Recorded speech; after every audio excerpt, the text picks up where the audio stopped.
عشق رسول صلی اللہ علیہ وسلم کا عجیب واقعہ۔ شیخ الاسلام حضرت علامہ ظفر احمد عثمانی رحمۃ اللہ علیہ فرماتے ہیں کہ میں اس زمانہ میں حج کے بعد مدینہ منورہ گیا۔ ہم لوگوں نے کھانا کھانے کے بعد دسترخوان کو لے کر ایک ڈھیر پر جھاڑ دیا تاکہ روٹی کے بچے ٹکڑوں اور ہڈیوں کو جانور کھا جائیں۔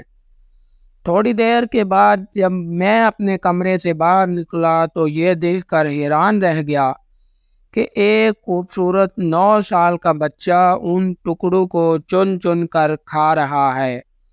مجھے سخت افسوس ہوا، بچے کو ساتھ لے کر قیام گاہ میں آیا اور اسے پیٹ بھر کے کھانا کھلایا، کیونکہ میں ایسی ہستی کے شہر میں تھا جو غریبوں کا والی اور غلاموں کا مولا تھا۔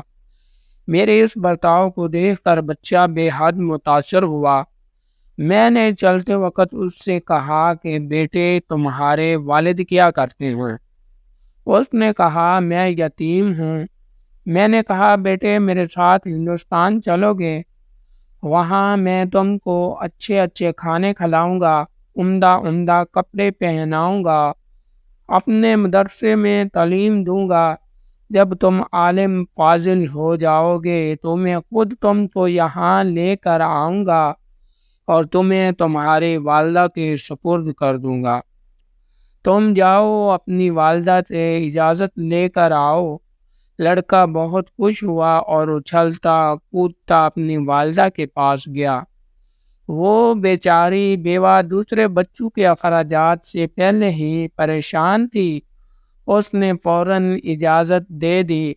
بچہ فوراً آیا اور مولانا کو بتایا کہ میں آپ کے ساتھ جاؤں گا۔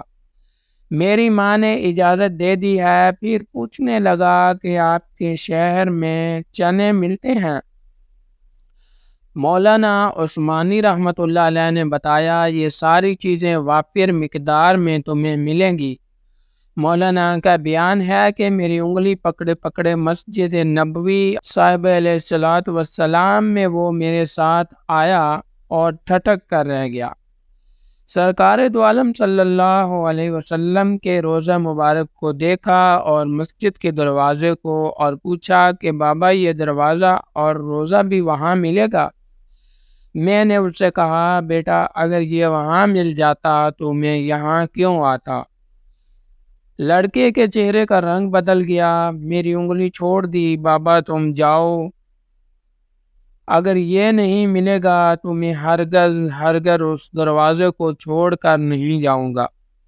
بھوکا رہوں گا، پیاسا رہوں گا۔ اس دروازے کو دیکھ کر میں اپنی بھوک اور پیاس بجھاتا رہوں گا جس طرح آج تک بجھاتا رہا ہوں۔